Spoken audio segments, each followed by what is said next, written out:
Hi, I'm Mary Stimmel, Editorial Director here at TV5, and my guest today on Viewpoint is Rob Pitts, who is an at-large member of Atlanta City Council, is the chairman of the Community Development Committee, and is also chairing the Housing Code Violation Task Force. We are here to talk about slum housing in Atlanta. Dale Russell of TV5's Eyewitness News did a special series starting a few weeks ago, which started with a fire in a house in Atlanta in June, in which 2 children died because of a faulty extension cord, but the house itself was in very bad shape. That prompted Dale to look into slum housing in Atlanta, and what he's come up with is some severe problems, too much slum housing, and a lot of people who owe a lot of back taxes, and we'll talk about all that today. Rob, your attention was brought to this not only by Dale's report, but also by some civic organizations or I guess civil rights organizations. Right. People's Congress? That's correct. Well, let me start by really thanking Dale and Channel 5 for the work that he did and that the station did for the coverage that you've given this whole question. But as a result of Dale's report, the All People's Congress, which is made up of various citizens and citizens groups, they saw the report and in turn responded to it. They brought it to the attention of City Council, specifically to the Community Development Committee, and my committee has purview over the Buildings Department. So we saw it as something of concern, and as a result of them bringing it to us, I named a task force, a subcommittee of the Community Development Committee to look into the problem. The specific allegations that were brought to our attention against an individual, but on a broader scale, the whole question of housing code violations and the enforcement thereof. Okay, you proceeded to hold some public hearings, and you've held 2 of those so far? We've scheduled about 6. We've had one. The second one will be, the one will be held every Thursday evening in 4 or 5 different council districts. We were asking people to come out to let us know exactly how they feel about tenant-landlord relationships in the city, any concerns that they have regarding inspectors, the quality of the work that the inspectors perform, any changes that they think ought to be made or need to be made with respect to housing code, the code itself. We're also going to be talking with representatives of the Atlanta Housing Authority, the tenant associations in particular, because they seem to have a different set of concerns. So as we're looking at the whole question of housing code violations, to include, by the way, vacant lots, those that are owned by the city as well as those that are owned by private individuals. Okay, let's go back to these public hearings and tell you what you've just said was a lot, and we will discuss a lot of that as this interview proceeds. But you set up the public hearings to get, obviously, public input, tenant input, landlord input. Right. What have you heard so far? Well, the first one was held in the 5th Council District. Now, we've identified roughly 6 council districts in which we believe that if the problem exists, and again I say if the problem exists, if it is as widespread as we're led to believe that it is, we're going into these hearings, I need to emphasize this, with an open mind. All right. 5th Council District is East Atlanta? East Atlanta, and that is the district in which the 2 deaths occurred that brought this whole thing to our attention. Therefore, that's East Lake, Memorial Drive? That's correct. Moreland Avenue? That's correct. There's a lot of substandard. You can just drive through that area and just by visual observation see apartments and houses that look like they would just be totally terrible to live in. That's right. That is one of the worst parts of the city, quite frankly, is that part of the city that lies in DeKalb County, represented on the council by Councilmember Morris Finley. So he is also a member of our task force and wanted the first one to be held in his district.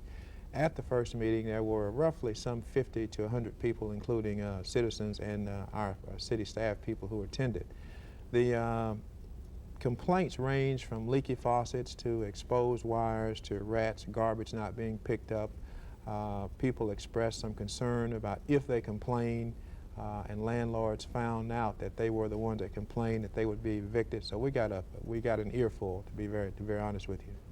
Did any of the landlords or landowners come to that meeting? There were a couple of landlords who also spoke, and one woman in particular, Mrs. Birdsong, who in her testimony said that she's really worn both hats, one as a tenant and now as a landlord, and she said that there's 2 sides to this question. There and definitely are, yes. Yeah. Because if a landlord with all the good intentions in the world puts money into a house or into an apartment unit and it's continually torn up by tenants, when does that person stop putting money into it? And how do you you know, when do you reach the breaking point? How does a landlord deal with that problem? It's a difficult problem, and as she pointed out, there's also a tremendous responsibility on the part of the tenants. Which, if you assume that when a tenant first comes into a unit, that the unit is clean, has passed inspection, and is up to code, then you also assume that it's free of rats and garbage and things of that nature. So those kinds of things which lead us to label properties or property as slumlord or not fit for human habitation, those things that make up that have to come from someplace, and the assumption is that the tenants bring those things in. So there is a responsibility on the part of the tenants. The other side of the coin, though, is that the owners, the landlords, have a tremendous responsibility, and in many instances we're finding that there are serious problems. So that generally speaking, the problems or the faults lie with the landlords. Not always, but many times. What are human nature being human nature? The landlord-tenant relationship is probably not going to change that much. So this is where the city steps in. And is the city entirely responsible, even in DeKalb County? Is it the city's job to oversee housing codes and to keep them up to snuff? Well, our Bureau of Buildings, again, which is in charge of housing code enforcement, yes, the answer to your question is yes. That's not a county? No, it's ours, it's city. Okay. All right, well, what's the problem then? Is the housing code too lenient? Are there not enough inspectors? Why do we have so much what obviously appears to be housing that's in violation of code in this city? Well, I think there are a number of problems. So first of all, the code itself was revised a couple of years ago to toughen it, quite frankly. But there is a problem of, we're finding, and according to the officials within the Bureau of Buildings, that there is a need for more inspectors, more and better trained inspectors. How many inspectors do we have, do you know? I'm not really sure of the number, but they like to have another 14 or so, and to better train those that you know, we have. all right, I'm a resident of the city of Atlanta, and I've never, to my knowledge, had my house inspected. How do these people, do they go through a tract? I mean, do they parcel the city out? Do they methodically inspect houses or apartments, or are they called, or what, you know, how does it done? Well, when it comes to violations, normally we have to be notified, is my understanding of how the actual process works. If it's a single family residence, there's one process. If it's a multifamily complex, there's another process. But it has to be brought to our attention, and therefore when that happens, we send out an inspector to make the necessary inspections. And basically they are complaints against an individual property, or if it's a multifamily situation, like an apartment complex, there's a different set of circumstances. There's a whole list of things that they look for. I would imagine that would be safety things like heating, wiring, plumbing, and then what, cleanliness? Cleanliness, anything that they would, in their opinion, would not be healthy and safe for people to live in. How was the housing code toughened, Mr. Pitts? Well, in terms of the penalties, it was clear, it was made clear, it was streamlined, and the penalties for housing code violations. That's one of the things that's coming out now. As a result of our work to date, we're finding that people say, even though we've changed it, it still needs to be tougher. All right, we have stronger fines for violations and imprisonment. These housing code violations go to housing court. That's specific correct. Housing court. And this one landlord, Tom West, has apparently been there many times. But either the penalties aren't very severe, or people can just sort of ignore them. I mean, what do we need to do to make the penalties stiff enough so that landlords would rather clean up? And when there's a housing code violation like this, does the landowner have any recourse? For instance, can he go into court and say, well, here are the bills for X, Y, and Z, and these people keep tearing it up? Would the tenant be liable in housing court as well? Let me try to walk through the process. Right. Let's assume that the city has received a complaint about a piece of property. The city then will notify the landlord that we've received this complaint, and these are the complaints. They go out and make the inspection and notify the landlord or the owner that these things need to be corrected in order to satisfy the complaint or to bring the property up to code. The landlord or the owner at that point has so many days in order to comply. The landlord can comply fully or partially. We go back out to make that determination. If it's a partial compliance, then the process starts again. They're given time to finish let's say the laundry list of things that needs to be done. If everything is complete, the problem is solved. If the landlord ignores the request on behalf of the city to bring the property up to code, to make the necessary repairs, they're notified again. They may choose to say, well, we're going to do it at some point in time, but they're given some time in which to comply. If it's an absentee landlord, we have to find that person. Absentee could mean outside of the city, outside of the county, or even out of state. If they choose to come into housing court, rather if they fail at that point to comply or to respond, we can take them into court. That's another process, another delay, because it will take time again to notify them. They will have time to come to court, again have time to respond once they've gotten into court. The house Meanwhile, is unchanged. that's the correct. Violations are still in existence. If they come to court and decide to challenge us or to fight it, due process. So the thing, I mean, the whole thing can take from, let's say, a week to correct the situation to 9 months if you have a smart, or longer, if you have a smart landlord who is intent on breaking the law and not complying. Also, I mean, I'm sure that landowners or apartment or house owners, like anyone else, learn how to work the system. And if this system can be worked so that it's cheaper for you to be in violation and go to court, I mean, what ultimately is the worst thing that can happen to some landlord who is in violation? What's the maximum fine? Do you know that? I mean, it might be cheaper for him to pay the fines, come to court and pay the fines, than it is to clean up the house. But they will be directed at some point to clean up the property. Now, we're going to look at the fines, whether or not the fines are tough enough, and whether or not the penalty, if you fail to pay, of course, obviously imprisonment. We may end up going to the state legislature also for some, because I forget what I don't really know what the cutoff point is as to whether it's a misdemeanor or a felony. Yeah, I was but going to we say may end misdemeanor. up, right, we may end up going to, and I think we will have to ask the state for some relief in this regard. Okay, we'll take a break now, and we'll be back in just a moment.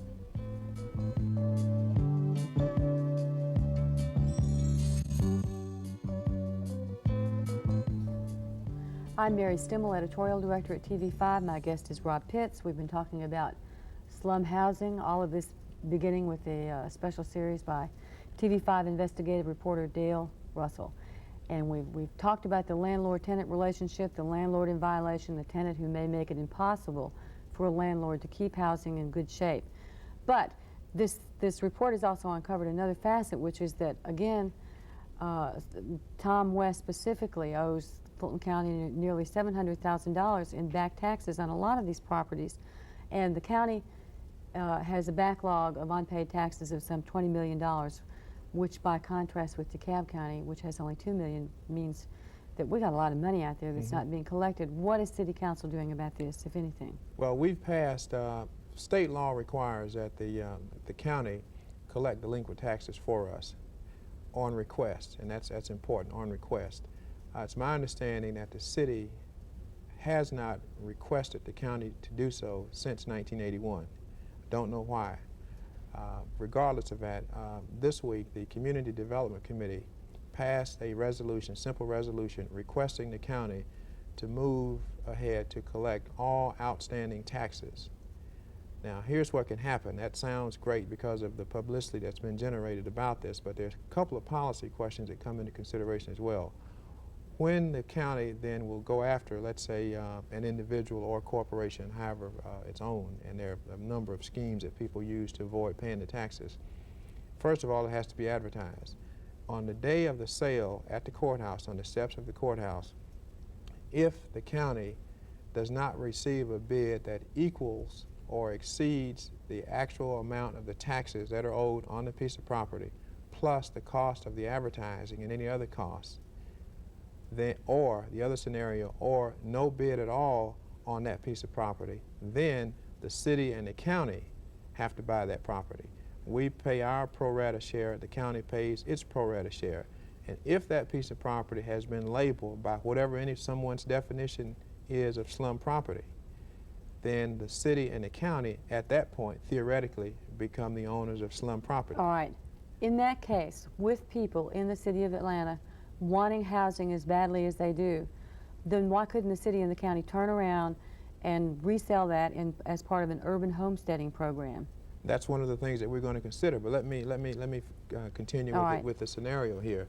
So the first problem then is we have to find money, as tight as things are in the city. I can't speak for the county. We have to find the money to buy that property. You mean you'd have to pay for it? You We have wouldn't to just actually get pay. it by default? No, we have to pay for it. You'd have to pay the back taxes on it? We have to pay our pro rata share of the taxes. All right. Now, the other problem is, at that point, since the city and the county are both exempt, the taxes will no longer accrue on that piece of property. So that's another problem. Well, why is that a problem when the taxes are not being paid anyway? But if you assume, though, at some point when the property changes hands, the taxes will be paid. So it is a problem from that point of view. Now, you raised the question as to, well, once we take title to the property, why can't we fix it up? I think that's something we're going to pursue. Again, with limited funds, we may be able to, through community development funds, make more money available to fix up the property.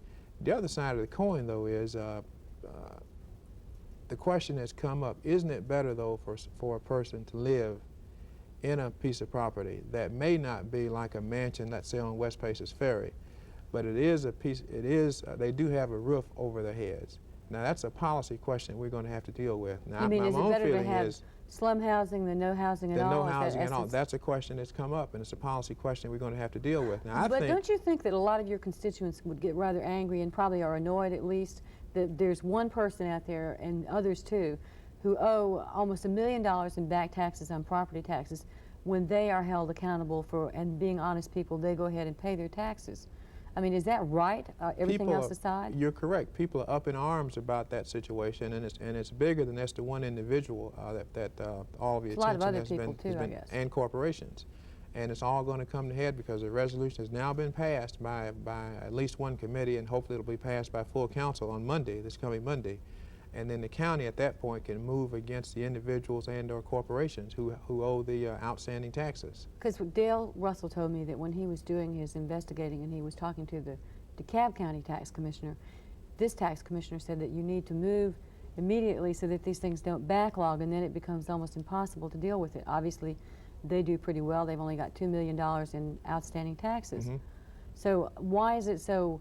It sounds like almost it should not be insurmountable for Atlanta and Fulton County to clear up most of their backlog of taxes. I think it's going to take a while to do so, but we've put the county on notice now through this request, asking them to begin immediately to move against those who owe us. It can be a long, drawn-out process. It probably will be. It probably will be, but they are going to move. They're sensitive to the problem. I don't want to lay blame on the county or the city.